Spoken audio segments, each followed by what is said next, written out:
Hey guys, Ryan Fowler with the Inner Game Group here. We are live. We have a great episode for you today with our panel of certified hypnotherapists and life coaches, etc. extraordinaire. I'm Ryan Fowler, Inner Masculine. Rest of the group, starting Jordan, then Brent, then Tim, introduce yourselves. Tell us what you're about. I'm Jordan Kurtz. I have jordankurtzhypnosis.com. I help guys end their limiting beliefs and unlock their full potential through hypnosis.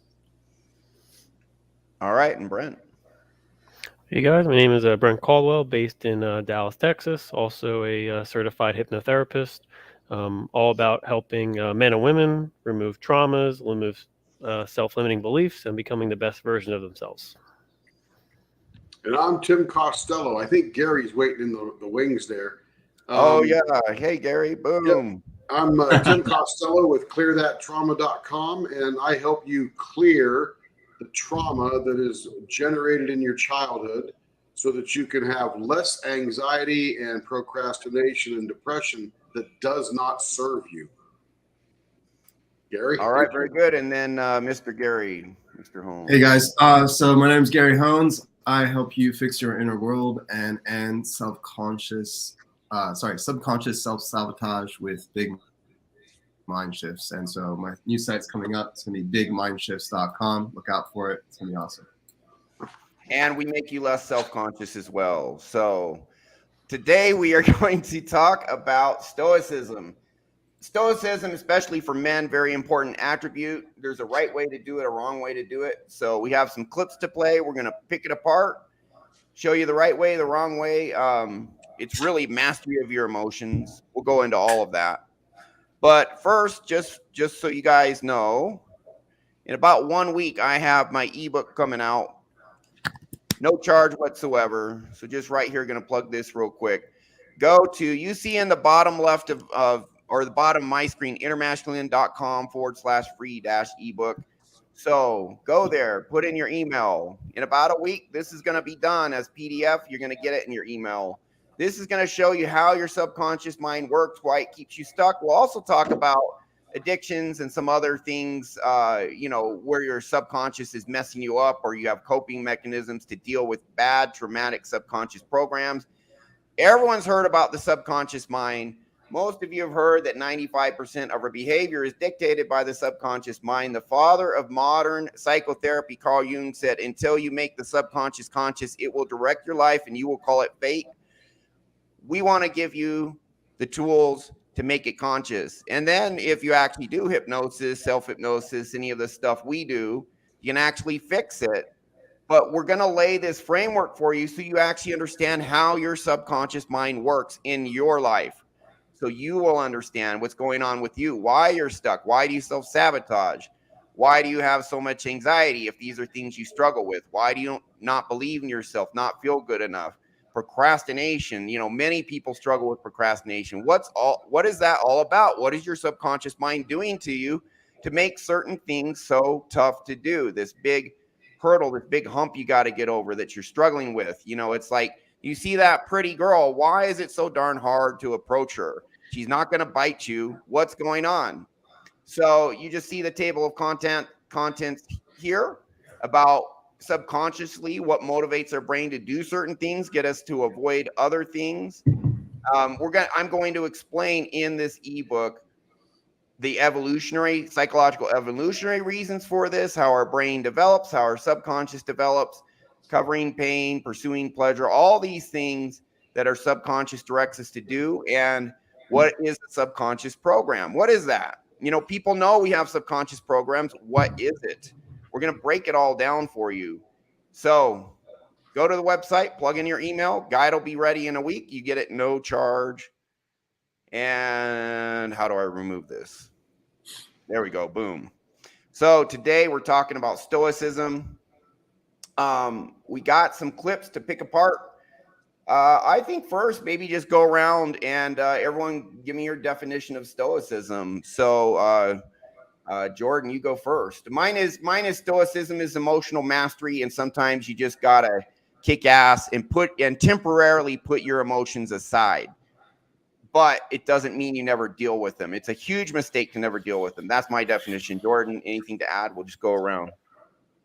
I think that's a good definition. I think being able to master your emotions, control your emotions, and because you're not really going to be able to, like, you can't stop. I think there's a misconception that you can just stop all emotions from happening. It's not really possible to do that, but you can control your response to them. Okay, Tim. I think that good stoicism, in other words, practiced well as a lifestyle, means that you have a solid inner game. Toxic stoicism is when you suppress the emotions that are probably trying to guide you or make you fearful, and put those aside and then move forward. So stoicism to me is the ability to deal with stressful situations, or any situation for that matter, with calm, a lack of stress, and see things through, and then get to the business of the day after that. So if you were to suppress all your emotions, like you said, Ryan, and never deal with them, that's going to be danger in the future. And if you do suppress them and then deal with them, then you can, sort of figure that out after you go. But good stoicism is really based on having good inner game. Yeah, and Gary and Brent, I have a question for you guys that you can weigh in on, plus anything else you want to say. Because I know both of you and me have been on the side of bad subconscious programs, had a lot of internal struggles, and fixed them.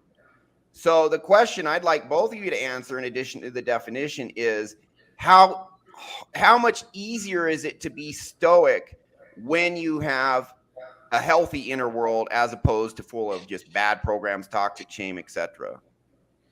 And go ahead, Gary. Yeah, so I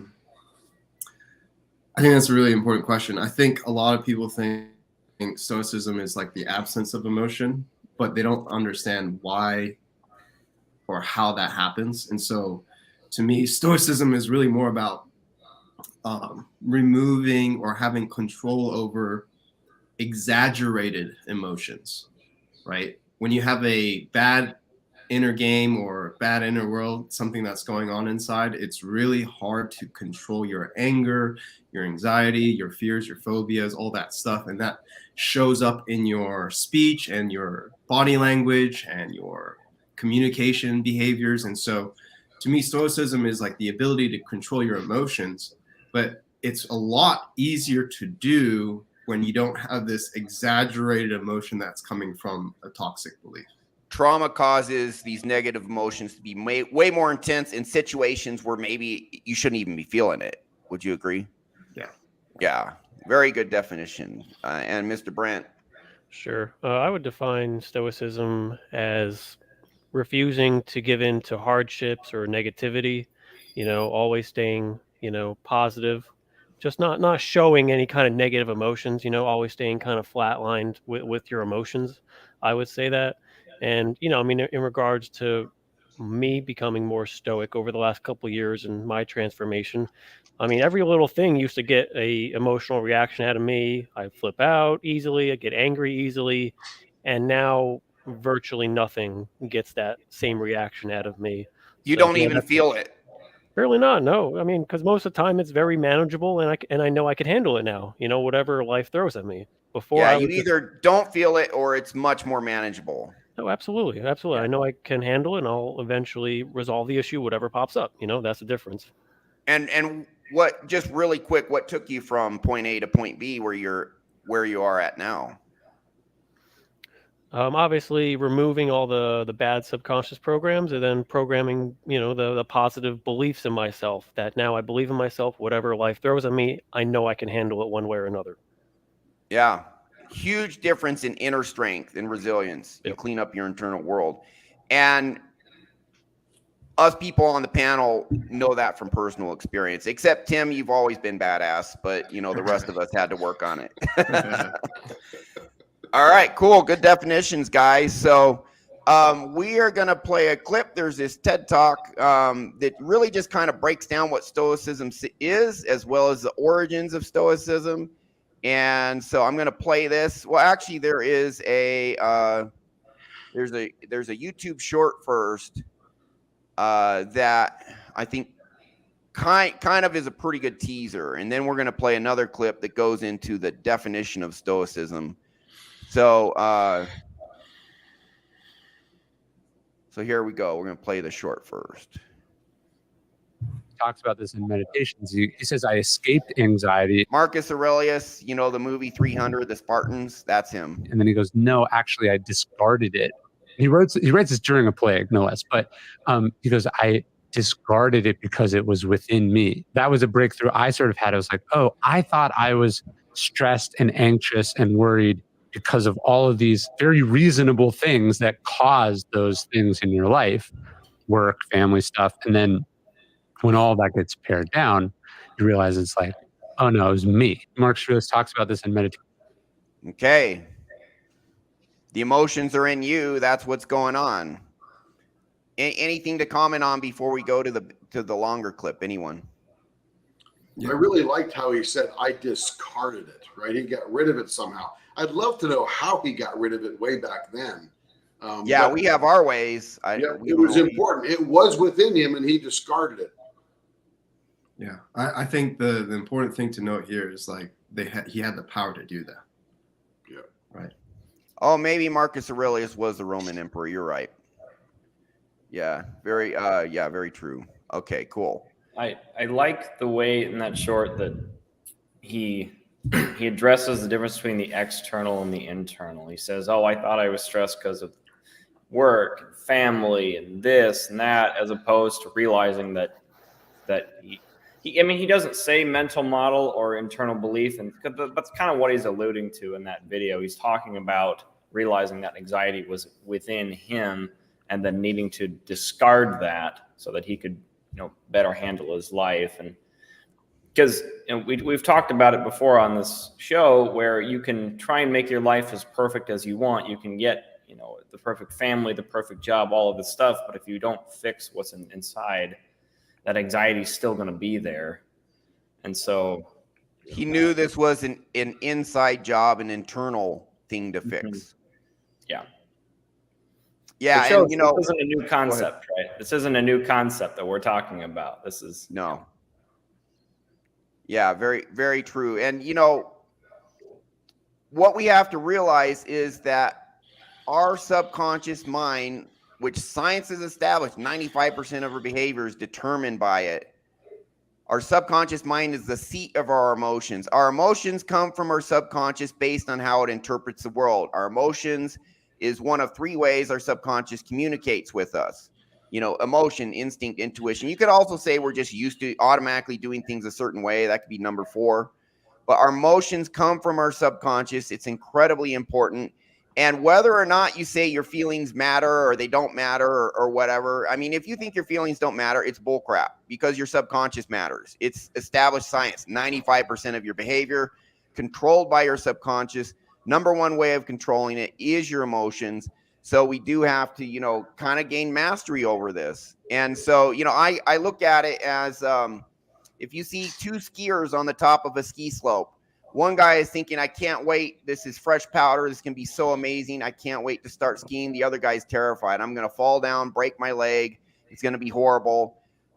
Same situation, two different subconscious beliefs, two different emotions. So how do we get the guy who's excited instead of the guy who's terrified? Well, the guy who's terrified probably needs to learn to ski better, but there could very well be some trauma in him as well that is making him terrified that can be resolved. So anything else anyone wants to add before we go on to the main clip? No. All right.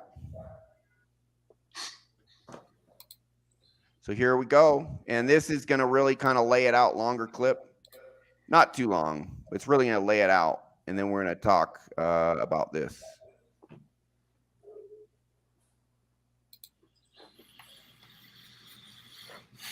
Oh, replay. Here we go.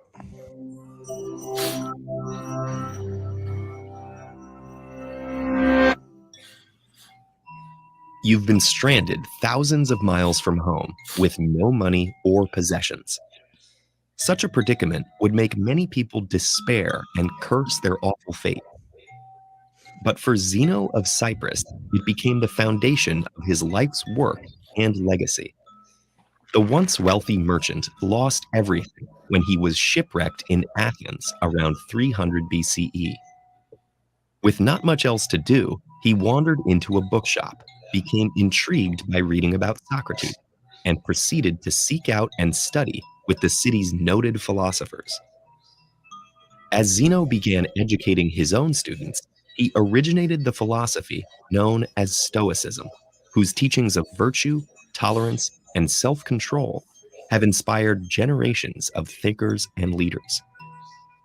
The name Stoicism comes from the Stoa Poikile, the decorated public colonnade where Zeno and his disciples gathered for discussion. Today, we colloquially use the word stoic to mean someone who remains calm under pressure and avoids emotional extremes. But while this captures important aspects of Stoicism, the original philosophy was more than just an attitude. The Stoics believed that everything around us operates according to a web of cause and effect, resulting in a rational structure of the universe, which they called logos. And while we may not always have control over the events affecting us, we can have control over how we approach things. Rather than imagining an ideal society, the Stoic tries to deal with the world as it is, while pursuing self-improvement through 4 cardinal virtues. Practical wisdom, the ability to navigate complex situations in a logical, informed, and calm manner. Temperance, the exercise of self-restraint and moderation in all aspects of life. Justice, treating others with fairness even when they have done wrong. And courage, not just in extraordinary circumstances, but facing daily challenges with clarity and integrity. As Seneca, one of the most famous Roman Stoics, wrote, "Sometimes even to live is an act of courage." But while Stoicism focuses on personal improvement, it's not a self-centered philosophy. At a time when Roman laws considered slaves as property, Seneca called for their humane treatment and stressed that we all share the same fundamental humanity. Nor does Stoicism encourage passivity. The idea is that only people who have cultivated virtue and self-control in themselves can bring positive change in others. One of the most famous Stoic writers was also one of Rome's greatest emperors. Over the course of his 19-year reign, Stoicism gave Marcus Aurelius the resolve to lead the empire through 2 major wars while dealing with the loss of many of his children. Centuries later, Marcus's journals would guide and comfort Nelson Mandela through his 27-year imprisonment during his struggle for racial equality in South Africa. After his release and eventual victory, Mandela stressed peace and reconciliation, believing that while the injustices of the past couldn't be changed, his people could confront them in the present and seek to build a better, more just future. Stoicism was an active school of philosophy for several centuries in Greece and Rome. As a formal institution, it faded away, but its influence has continued to this day. Christian theologians such as Thomas Aquinas have admired and adopted its focus on the virtues, and there are parallels between Stoic ataraxia, or tranquility of mind, and the Buddhist concept of nirvana. One particularly influential Stoic was the philosopher Epictetus, who wrote that suffering stems not from the events in our lives, but from our judgments about them. This has resonated strongly with modern psychology and the self-help movement. For example, rational emotive behavioral therapy focuses on changing the self-defeating attitudes people form about their life circumstances. There's also Viktor Frankl's logotherapy. Informed by Frankl's own time as a concentration camp prisoner, logotherapy is based on the Stoic principle that we can harness our willpower to fill our lives with meaning, even in the bleakest situations.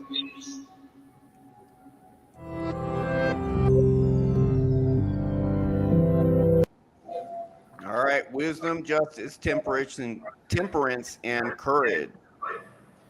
So not just emotional control, but there's some other stuff in there too, all of which I agree with. What do you guys think about what we saw? Any comments on what Stoicism is, how it helps, how it doesn't, if it doesn't at all? Is there a good form? Is there a bad form? Go for it. I think one of the cool things the video said was it's really hard to, I forget exactly what they say, but like really hard to do what you want and help other people if you haven't fixed yourself inside. Yep. And it's freaking true, you know. It's so much easier to like just be more authentically yourself and actually show up the way you want to show up when it's cleaned out like that. And yeah, that's what I got out of it. Okay. Anyone else? Yeah, I got a thought if nobody else is going to jump in there. So the interesting thing, you know, with all of those 4 tenets of Stoicism, that allows you to have that emotional control. You know, if you have wisdom, that means you have experience and you have knowledge and know how to apply that. If you have temperance, you understand how not to react to some things and how to move forward with other things. Now, the interesting thing past all that he said was, Epictetus said, we suffer not from the events in our lives, but from our judgment about those events. 100%. Which goes straight to subconscious trauma. You know, the event never really hurts us, maybe a little physically if we get beat or something like that, but our interpretation or belief about that event or our judgment about that event is what begins that subconscious routine that will be our struggle in the future. Yeah. And it's interesting that he pointed that out then. Like any of us, we never erase the event that happened, but we do go in there and separate that emotion and strip it away. 100%. Anyone else? Yeah. I've been trying to gather my thoughts here because I'm not sure if, like, how the Stoicism, how much does it really address the mental models in your head? Like, I'm going to comment on that. I'm glad you brought that up. My concern is that there's a tendency to ignore what's really going on underneath and to just slap on a label and say, oh, you can be wise. You can have all of these traits. Just do these things and you'll be okay. And and maybe the video doesn't go into enough detail about it, but my criticism might be, how do you do those things without fixing your internal world first? 100%. And yeah, and they mentioned 2 types of therapy, which are both tied to logic and your cognitive conscious mind. But keep going if you have more. Right. And that was the one kind of flag that I saw with those 2 types of therapy. It's like, just help people realize that it's this way instead of that. Well, okay. Does that fix your subconscious? Well, no. I mean, generally, those types of therapies are attacking your conscious mind. You're trying to rationalize an emotion, but you can't. I mean, you can rationalize and understand an emotion or a feeling you might have, but that doesn't mean it necessarily goes away. You actually have to figure out the subconscious part of the root of that emotion you have to deal with. And so those types of therapies, I think, don't serve people as well as they could. They're incomplete, in my opinion. Right. They're a good start. How many of you guys here, raise your hands, just honest answer, have ever been in a situation where you understood things correctly, logically, and yet deep down you felt the opposite or something else? Oh, absolutely. Well, like, I mean, the classic example is like, how many times have we heard somebody explain approach anxiety? Oh, why are you afraid of approaching that girl? It's just a girl. She Who can't cares hurt if he rejects you? He can't hurt you, you know. If you approach 100, you're gonna have a hot girlfriend. So what's the holdup? Yeah, and for some people that might work if they have a safe internal world already. But I'm concerned that a lot of the advice that is given with specifically approaching girls and talking to girls ignores the fact that people have internal toxic shame already in them. And without removing that piece, that anxiety is always going to be there. Just approach more girls, just approach. You just got to get over it. And there is a certain amount of, that's true to a certain extent. You got to get comfortable with social situations. Sure. Like you have to exercise that muscle to get better at it. But if you've got this mental program in your head, which constantly pulls you back from this is like, if you think this is scary all the time, you can't desensitize yourself just by doing it. Good point, Jordan. And think about it this way. If the goal was to approach 100 girls and you had a checklist, you had to check them off every time you approached one, and your inner game was you're not good enough and you can't stand rejection because you've been rejected by your mother your whole life. After 10 or 12 of those rejections from girls because you're not good at this game, it feels horrible. So horrible. It's going to damage you even more. It's going to confirm that you aren't good enough. And then you'll feel bad about that. So yeah, I agree with you that it's not the brute force element that gets you through these emotional traumas.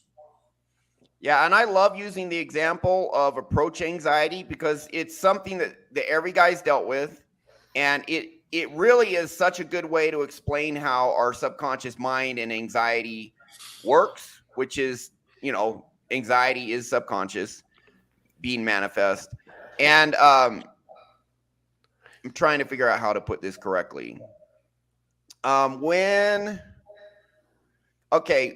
want to point out there is a video on my YouTube channel of a guy who fixed his approach anxiety with self-hypnosis. It's the Ryan Apollo or Ryan A in my main video section. He went to a pickup boot camp where in 1 weekend he approached 100 women.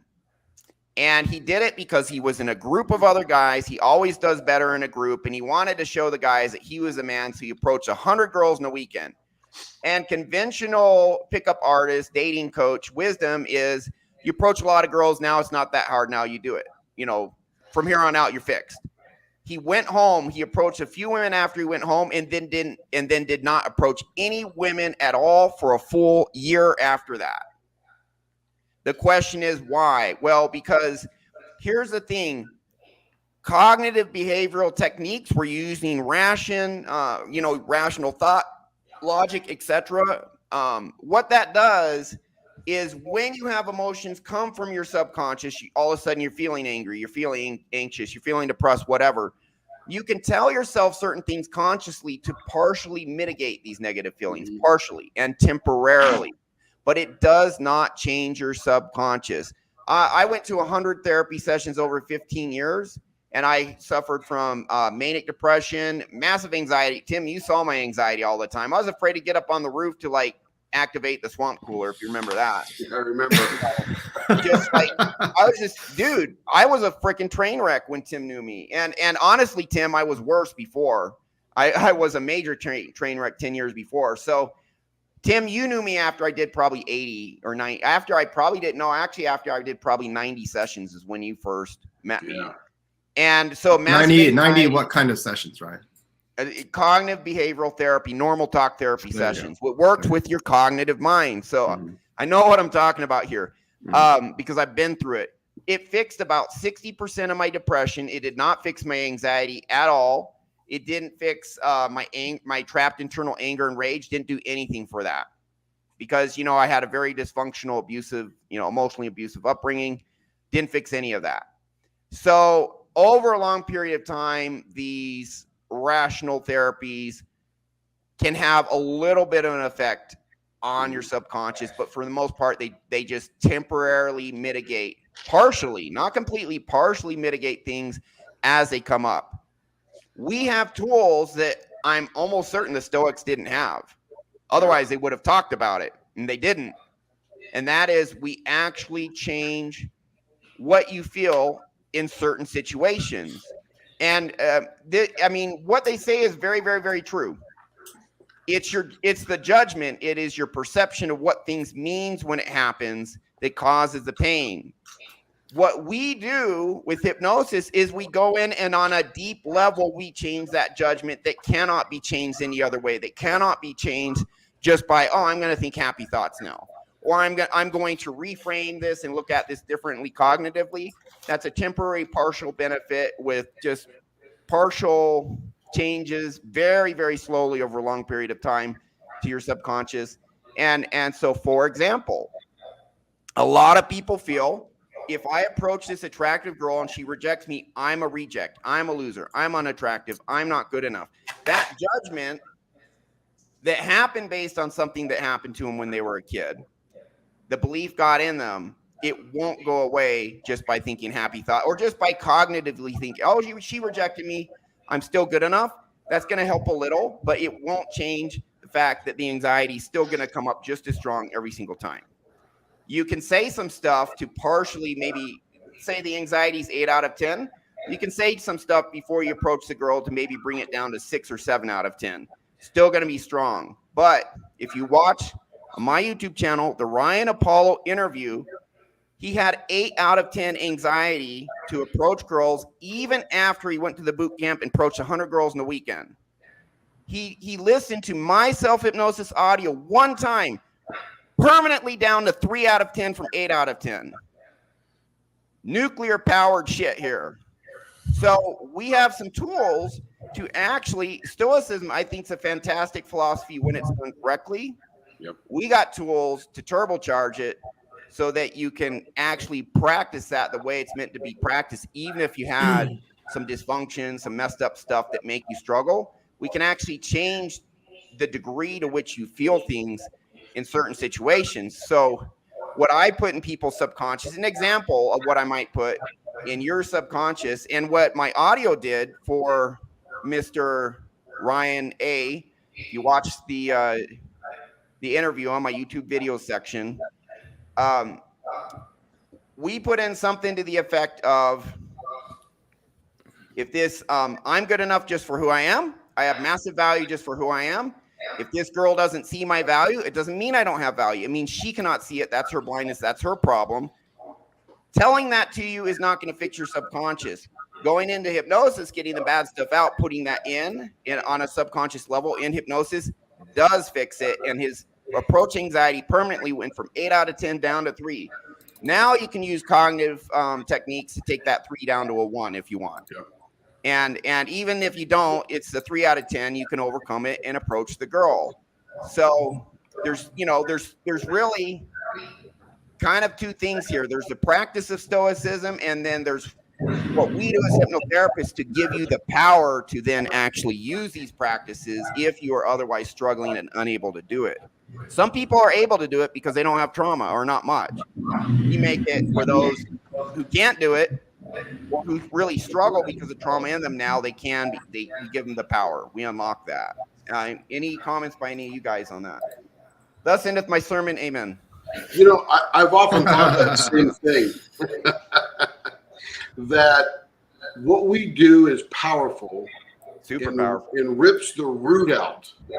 But I think there's so many practices that over the years we have done to ourselves, all that negative talk and stuff like that, that I think some cognitive behavioral therapy is welcome to help us continue on that path of now, because we have cognitively told ourselves we were worthless, right? So now you can strip that emotion away and you can move forward with some good counseling where it is actually a whole lot more effective than it was before. You should actually do both. Yeah, I was watching a show where it's a sort of a comedy, but the psychologists, psychiatrists are listening to people. How'd you feel about that? Well, what'd you do about that? I mean, there's really no solving the emotion. It's just solving the action from the emotion and how to feel or think about it. Where we go and strip away that bad emotion, and then they can now talk about things and go, well, here's how I'm going to move forward, because now they've got a little bit more frame. Yeah, 100%. Thanks. And I agree with you, Tim. When I do sessions, the reason my sessions are 5 or 6 hours, a third of the session is hypnosis. The rest is analysis and teaching people self-talk. Because what you say to yourself and how you process things consciously also does matter. It's just by itself, in my opinion, for most people, by itself, simply having correct self-talk, mental models by itself is completely insufficient, in my opinion, for most people. For some people, it's fine. If their internal world's good, get your self-talk right, you're good to go. For most people, not the case. Anyone else have anything to say? Yeah, I would say what you guys were talking about in terms of like getting the cognitive frameworks correct, like that's really it's really a type of cope that they're teaching, right? Like they're not 100%. It's a actually cope. When the bad shit comes up, you cope with it that way. yeah, here's how to But it's cope with only some partially effective. right. Here's a way to cope with the bad feeling that you're experiencing consistently week after week, month after month, year after year, right? And so what we're saying is basically, why do you need to cope if there's no reason to cope, if it's gone already, right? And The way so, the need to cope in many instances. right, you're getting you're getting rid of the actual problem, and in doing so, like your life is easier because you don't have to deal with it every day, right? You're not carrying as much weight every day, and so Problem that's fixed, why so we you get. don't need to cope in many instances. That's why we're all so passionate about this, because it's like we're trying to tell you guys, like, you're trying too hard, right? They have You're to try trying hard way because too they're hard. coping. Yeah, because it's like you haven't gotten rid of the problem, so it's like, of course life is difficult, you know? Yep. So Yeah. Well, and that can be kind of, and so like when we work with guys, the reason we have like a pre-talk before our session is because it seems like clients spend a lot of time pushing away those negative feelings using those coping mechanisms.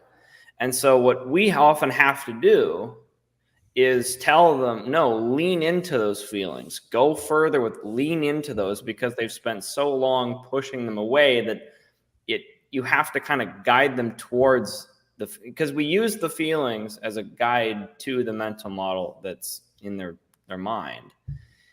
And I've noticed when I'm working with clients that I often have to that they were like, well, I don't like using my feelings to solve my problems. It's like, well, you're not using your feelings. You're using your feelings as a guide. Hypnosis is the tool to solve the problem, but your feelings are the guide to the problem. Yep. And when you use all these coping mechanisms that Gary was just talking about, you're really doing is moving your awareness away from the issue further and further. And so what we have to come in and do is almost do the opposite and bring you closer to the feeling. Because what we like to say is you have to feel it to clear it, or feel it to heal it. You have to become aware of these things. And the thing is, once you are aware of them and you take out the bad, you can put in the good things that Stoicism, advocates for. But our title is Stoicism: What is healthy? What is unhealthy? Well, it's healthy to put those Stoicism, like those as mental models in your head. But if you're using Stoicism as a coping mechanism away from the things that are actually hurting you, that's where it becomes a problem. Yeah. Now, Brent, you have part of your life story is a really excellent, just one of the best examples I know of how hypnosis helped you, so you could be just stoic like a champion and get your master mechanic certification. Do you mind sharing that about how you struggled to pass it, and then we cleared some stuff out of you, and then you got it, what happened, and how that applies to Stoicism? Yeah, of course. So I graduated auto tech school in 2014. All the teachers would always tell us, hey, go get your ASE certifications. It's the best way to, level up your income and your knowledge. That's master mechanic, right? Correct, absolutely. And there's a total of 8 of them. So pretty much I would do this cycle where once every 2 years, I would try to take one of these tests. I would fail miserably, and it would basically cripple me. I'd feel worthless. I'd feel like an absolute zero. And then it would take me 2 years to work up the confidence to retake it. So we'll fast forward to 2020. We did that about 3-4 times. Why did it take 2 years? No, just because of how bad it hurt.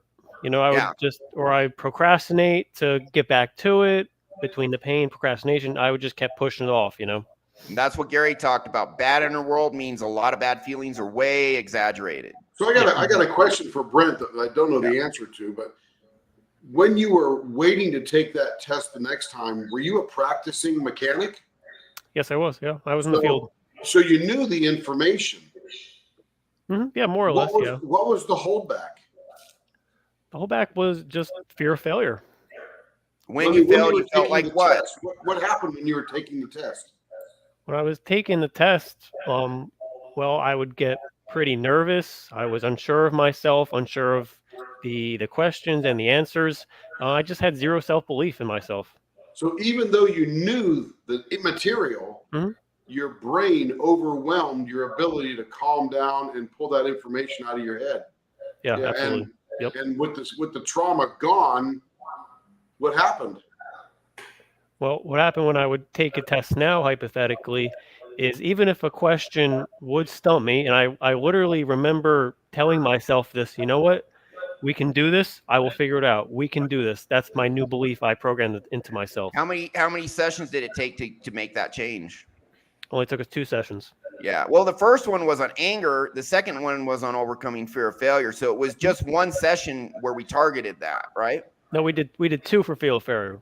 Oh, okay. That's right. Yeah, you're right. I remember that now. Yeah. Okay. But still, And then- only 2 sessions to get these massive results is absolutely insane. And Took now you just 6 failed years. the test and got them 6 all years done. could not pass a single test. Yep, And then that's 2 it. sessions, and then what happened? And How long then did it take you to pass all 8 after 2 sessions? blew all of them out in a year and a half, and I'm a master AC tech right now.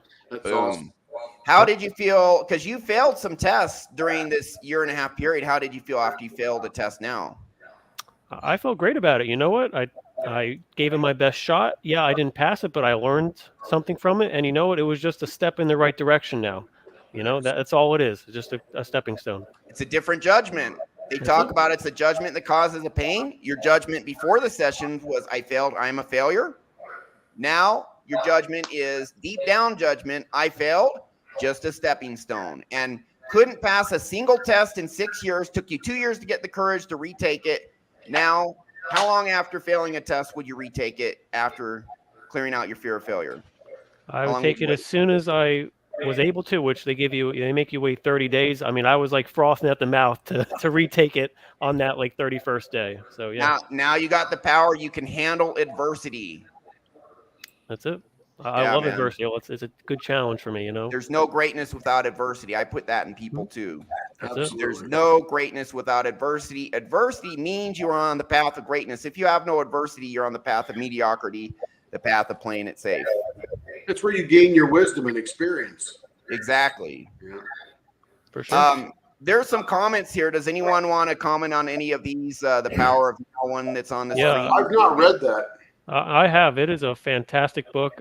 Joe from Proud Masculine recommended it to me a couple Joe's years great ago. guy. Fantastic book. It's all about focusing on the now and what's going on in the moment, because so many people stress about events that happened in the past and Or the events that future. will happen in the future. And as soon as you eliminate stuff that already happened and stuff that you have no idea how will work out, you could focus on the now and be far more happy and content today.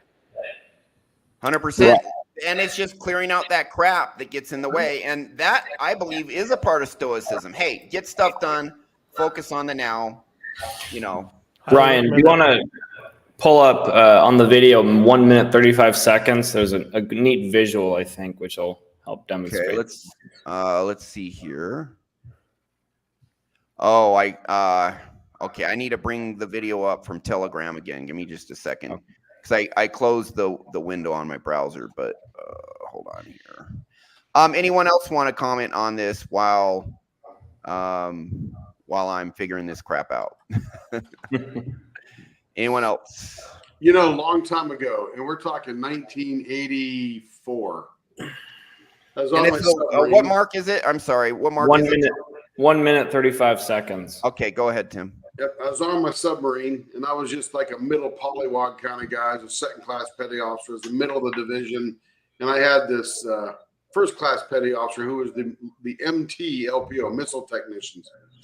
And there was an opportunity right before we departed for patrol and shut the hatch and went to sea that because there were 2 missile technician first class on our boat, and they didn't have enough room for one person. They had to get rid of one person. They're going to leave him behind. They didn't have to make the patrol. They went home, whatever. My LPO, I don't want to give him his name, but he was on the list of one of the guys to have been let go. And it'd be a big deal to say, hey, you don't have to make this patrol, because it literally is 85 days underwater. So you never come up. So you're just gone to sea for a while. And in the eventual end, he didn't get chosen. This guy sat next to a missile tube and pouted for 4 hours. This was the leader of my division. This is how he emotionally let himself down from not being able to miss patrol. Not stoicism at all. I mean, there literally is nothing you can change about your situation. You're going to sea. You were going to go to sea anyway. There was a small, tiny hope that you might miss patrol, but he sat there for 4 hours and pouted. And I always wondered what his goal was. Was he trying to talk someone? I mean, the hatches were shut and we were at sea. I never understood that lack of stoicism. It's like, you are, the power of now. Okay, we're going to sea. Not much you can do about it. Can't get off the boat. Hatches are shut. All right. So here's another one. So I'm going to play this clip at the minute 35. And you only need to pause it. You only need to pause it. I just want to show that visual. Okay. Here we go. This one. Yeah. And so I like that visual. I kind of see that as almost like the inside of our brain, right? And so in the video, he kind of tugs on it. You can see it's almost like their wires connecting. Yeah. I think this is supposed to emulate kind of neural connectivity and neurons and such. Well, and all parts of our body and brain are connected. That's why you feel trauma in your body, etc. And so I think in the video, they play that analogy and they say, okay, stoicism is just about logically controlling your reaction to those things. But what if instead, through hypnosis, you can change literally the wiring that is being shown on screen so that you can't pull those threads to make you react a certain way. That's why, I'm an engineer, so I like to see this kind of, I view it almost like a program. And so when you pull on that thread, it'll affect all these other things. But what if you just change how they're connected internally? Then you won't need to, use logic to rationalize what happens. You just don't. You change. You address it at the source. So I thought this visual is a nice demonstration. We're fixing the internal workings, how everything is wired subconsciously.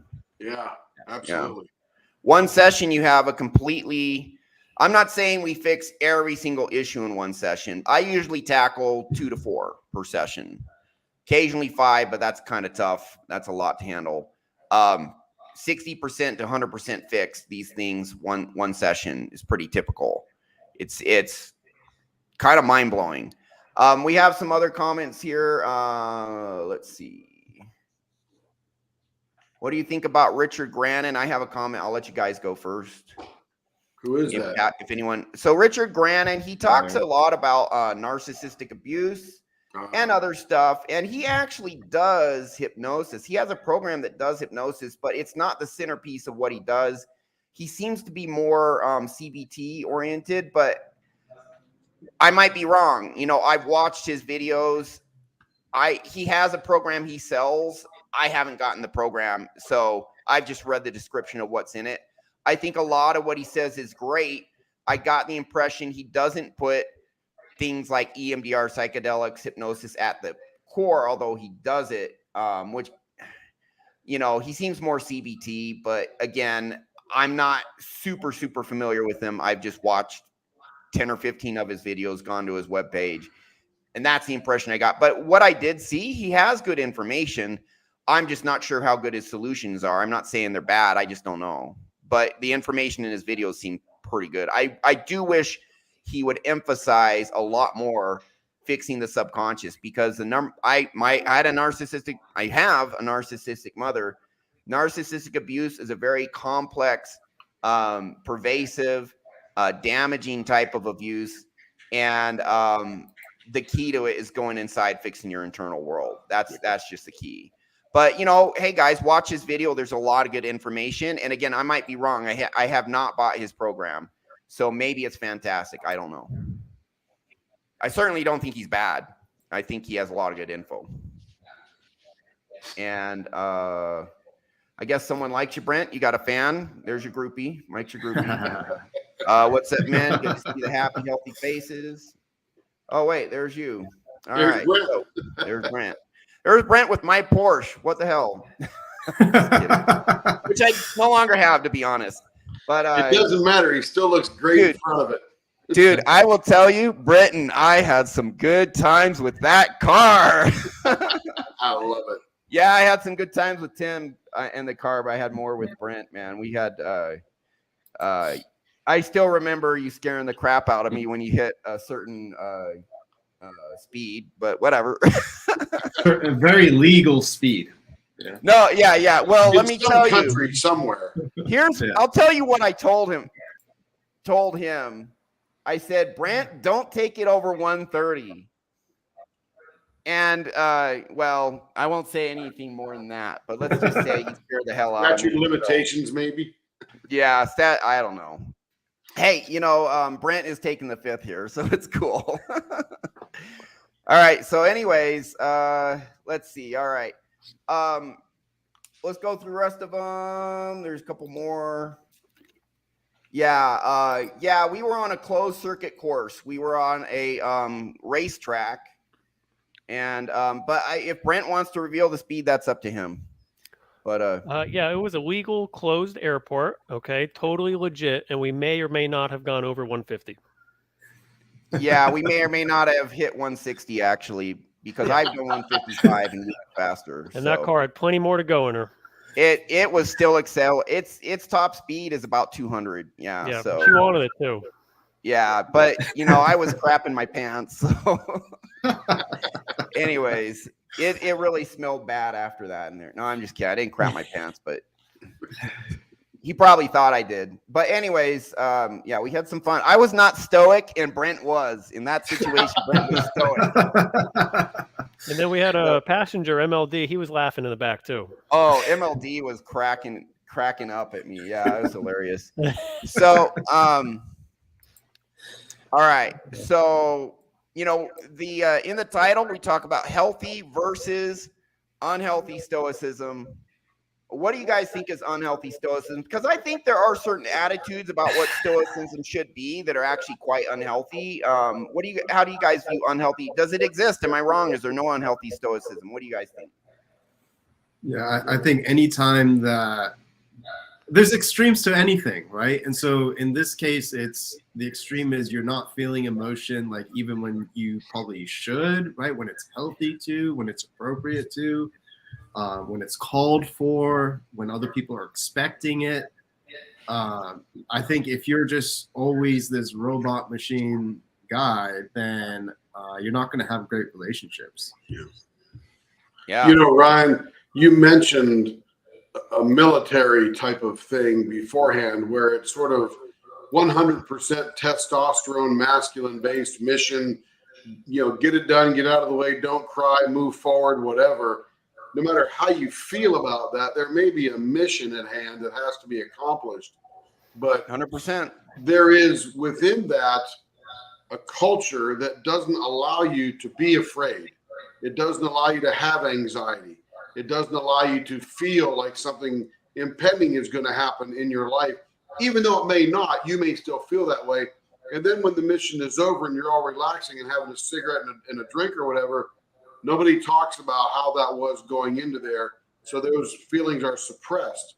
When people get out of the military, and a lot of these things generate what's called PTSD. And PTSD is a trigger from some type of toxic shame that you generated as a child, for whatever it may be. And it may even be, like Gary says, exaggerated because of the event. So, and that's what's suppressed.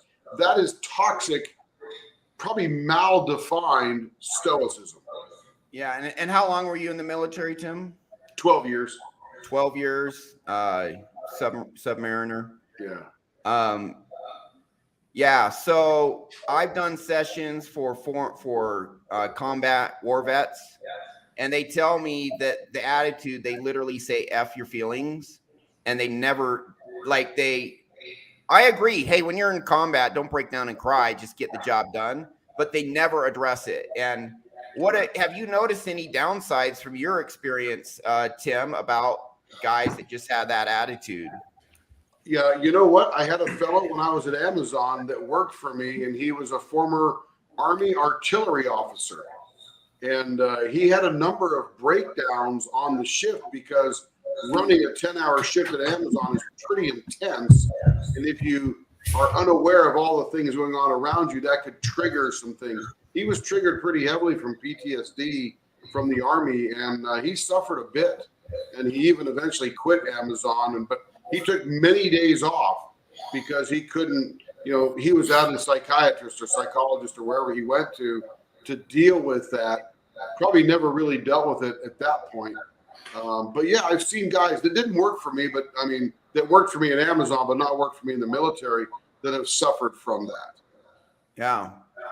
And, again, I think there's a lot of great people in the military, so I'm not trashing the military at all. I'm just, pointing out some facts here. 20 to 22 self-deletions per day of military personnel per day. There's, I wish I could remember the documentary. I watched this documentary on Netflix, and it tracked a platoon who came home, infantry combat platoon who came home. And out of the platoon, it was like half of them had a criminal record within a few years, and a couple of them did attempted murder or acts of violence because they just, and, a lot of, I think us guys are aware of, like, a lot of these Vietnam vets became homeless, came home, or became drug addicts, addicted to heroin. And that's what happens is our emotions are real. I mean, like it or not, our emotions are hardwired into our physiology. The only people who really don't feel emotions or feel it at a very low level, pretty much psychopaths. You want to be a psychopath. Prisons are full of psychopaths. Yeah. So if you want to go that route, sooner or later, good chance you'll end up in prison. Sociopath, etc. Sociopaths feel emotions at a shallow level. They, if at all, except for anger, they do feel anger just as strong. So a lot of people who narcissists disconnect from some of their emotions, but they also disconnect from their compassion and empathy. Same thing. Sociopath, psychopath, narcissist, no compassion, no empathy, because they've disconnected from other emotions as well to cope with the trauma in them. All psychopaths, sociopath, narcissists, they all have had severe childhood trauma. Yep. And they disconnect, and then what happens? Well, they become a massive net negative for society, basically. So anyone else have any comments on what unhealthy stoicism might be and why it's unhealthy? Oh, it's that disconnection part. It's I'm not going to look, because it takes a certain... I'm not going to resolve this stuff. Yeah, it takes a certain amount of courage to actually be willing to look at what's inside of you and be able to deal with it. And of course, if you don't have the right tools, but it does take courage. And this is why what we're doing is so important, is because we're trying to now show people there is a really solid way of you need to be able to look inside yourself, and here's the tool to be able to heal with that. Because if the stoicism becomes what's back to our theme, what's healthy versus unhealthy, it becomes unhealthy when you're avoiding the problem. It's much harder to be a stoic if you got crap in you you're not resolving. Much harder. Right, because by avoiding it, you can't really avoid emotions. You can't do it, and so you have unless you're a psychopath. Right. Yeah. And that, because it builds up. If you shove it away, it compounds in other areas. It just gets worse because you keep if your baseline program is something comes in that triggers you and you automatically shove it away and not look at it. That builds up over time. It's still there. And it gets worse and worse, and you can try and cognitively handle it, but that the program in your mind is still, it's almost like it's building up almost a reserve of trauma and issues. And so that's why these people, I think, when they come back from the military, they have these problems, is because if you spent so long in a war zone or in a stressful situation, having to constantly avoid just so I can survive, that builds up over time. And so when you come back home and you're no longer in that position, you've got all that stuff saved, almost like saved up. And so just to saying, you just to say, oh, I'm going to ignore it. I'm going to ignore it. I'm going to put it away. That's incredibly unhealthy. And because it's almost shown in the extremes, we talk about guys approaching girls, but as being the, an example we always use, but look at the military examples, they're committing crimes, because they have all the stuff saved up in their heads that they haven't dealt with. Now here's a perfect example of a fellow that I'm a Facebook friend with. He's a former submariner, and submarine duty is not that tough, but it is stressful. And if you have some childhood trauma that you've not dealt with, it could exacerbate that. So this one, the last 5 weeks, I just feel like giving up, or I just feel like crying. It truly sucks to have diabetes and nothing to eat all day. And then I must have a sign on my back that says F with me. The games people play, everything is not as it appears. These are all judgments he's making. Yeah. Yeah. And there's, and he goes on and on. It's he tries to be upbeat, and I've even reached out to him with no response. Here we go. Got out of the hospital earlier today, and I have an appointment with my VA doctor in the morning to talk with her about what's going to be my PTSD treatment. Yeah, so his trauma may be at least partially why he has diabetes now. And here, is there ever I'm not an saying end? it is, but it wouldn't surprise me at all. This is a month ago, less than a month ago. Is there ever an end to this nightmare called PTSD? I've reached out. He's not responded. So, he's it's real. Military? It's real. Yeah. This is a suicide victim or suicide potential. I had CPTSD. I had complex PTSD from my upbringing.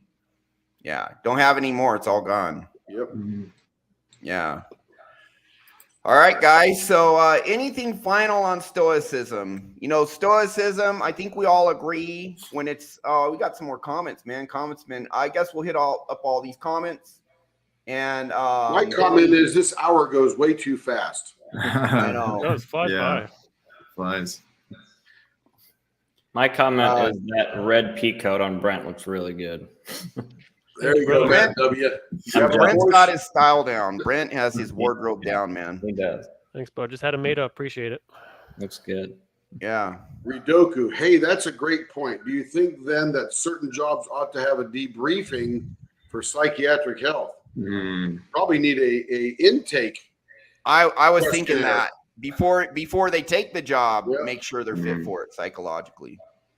Yeah. I think everyone. Yeah, I think certain jobs should. I don't think we're there yet, but I think they should. Yeah, I've talked to Paul, and Paul's story. Paul's a great guy. He does great work. He helps a lot of guys, especially combat vets. Active and ex-military.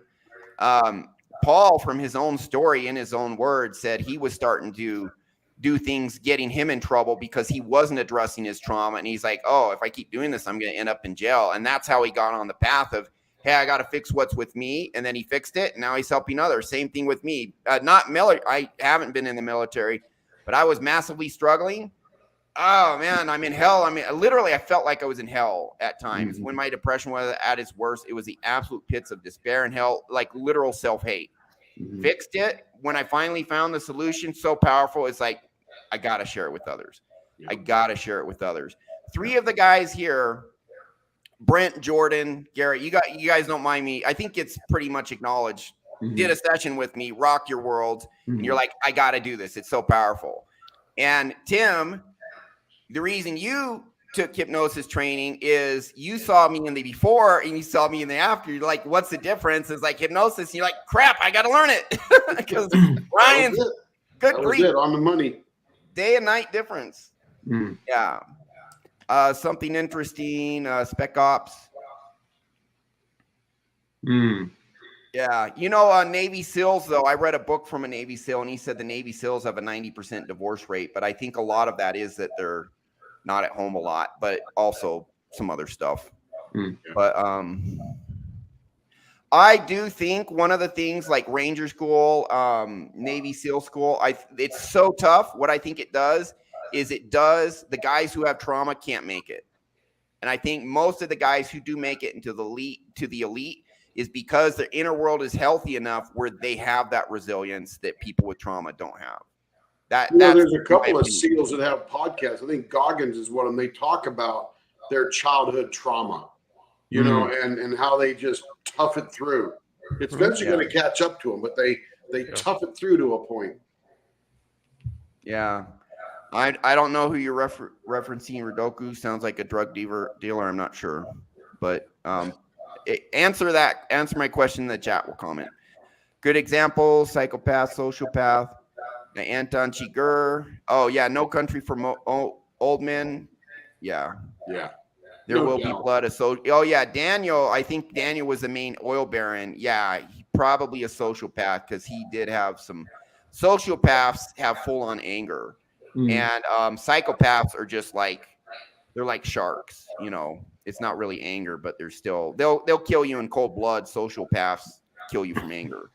So and most sociopaths and psychopaths are not murderers, but you know, they're capable of it. They just cognitively understand they don't want to go to jail, but some do for stuff like that. I think those are two good examples, Matt. Sean Smith, former SEAL podcast, former SF guys, good stuff. And then there's Jocko Willink, of course. Yeah, Willink. Yeah, and Willink is the traumatic one. He talks about his trauma. Yeah. Has he cleared it? I don't think so. Okay. Oh, Sean Ryan. Okay. You guys know who Sean Ryan is? No. Okay. Apparently he's a drug dealer. I'm sorry, Sean Ryan, former Navy SEAL. Okay. And Raduku, guy posting on Facebook about PTSD sounded like a drug dealer. I've heard drug dealers say both things. Interesting. Okay. So any final comments from any of you guys before we sign off? Stoicism's good, but you got to deal with your shit eventually. Yeah. It takes courage to go inside. I've had times where I was scared to go inside. Yeah. A lot of my clients are scared to go inside. Not all, but yeah, I just think there's a place for everything, right? And I think Stoicism is highly beneficial, assuming that you've done the inner work to clean yourself out, because it's going to give you that cognitive, conscious framework that's going to be useful in your day-to-day.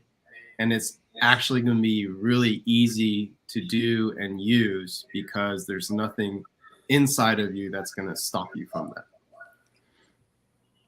that. Okay, very good. Anyone else? The good news is, as you keep doing hypnosis to clear more of the different issues you see, I think it gets easier for me because now when I see, because I still use self-hypnosis on myself. I mean, I'm not, I like to say I learned it to help other guys, but I really learned it to fix my own shit, you know? And so gives me the ability to help a lot of other people. And what's nice is that once I think you build momentum in this, so that the more hypnosis you do, the more, because once you have that first initial breakthrough, like, wow, I'm not carrying this stuff around anymore. I think you almost you get more used to that process of okay, let's find other stuff that's wrong with me. And so I don't have to carry that anymore. I think once guys experience that the first time, they're more likely to want to explore other areas that they also can want to tackle. Because they can go in with confidence knowing that I can get rid of this, you know, and it gives you I think it helps. You have sort of a calm and confidence knowing that I have a really good tool now to address these problems. I don't need to be afraid of them anymore. I just need to be able to look at them accurately and with compassion and with, clearly, and then I can go in and clear them. Yep. So I think it's really empowering. This is where on my website you have more power than you know, because once people figure out this technique that we do, it's like you do it to yourself. Self-hypnosis is you heal yourself. Hypnosis is we show you how to heal yourself. Yeah. And then once you realize you have this tool, you're like, wow, this one thing I struggle with for decades, it's gone. Here's this other thing I struggle with. Dang, I got the power to clear that too. And then you clear it. And then there's something else a little smaller. I'm struggling with this other thing over here. You got the power. You clear that too. You got more power.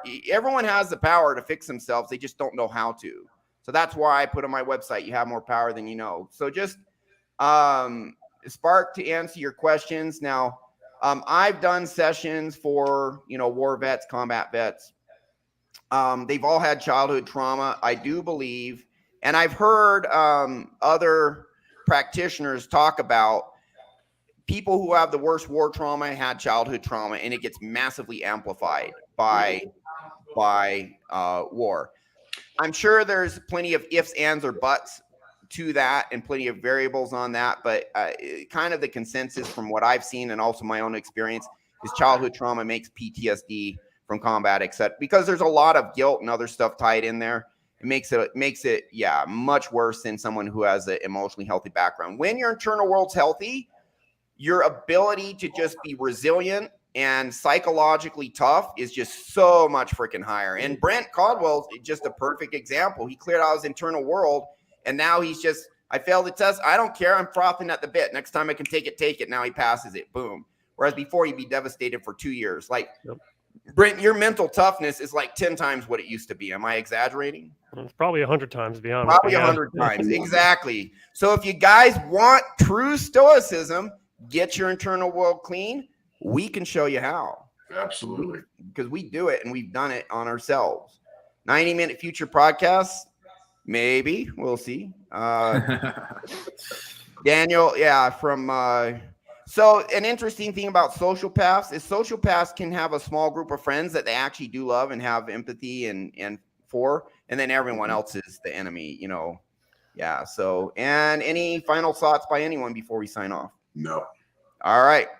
So great show today. Thanks, Gary, Tim, Jordan, Brent. Thanks for joining, contributing. Thanks, guys, in the comment section for all your comments. If you got stuff you're struggling with, clean out your internal world, and then use stoicism, and because it's a good thing overall, and definitely a good thing, and increase your power to be a stoic in a healthy way by cleaning out your internal world. It'll amplify that ability 100-fold when you really do it right. So that's our show. Thanks for joining. You have more power than you know.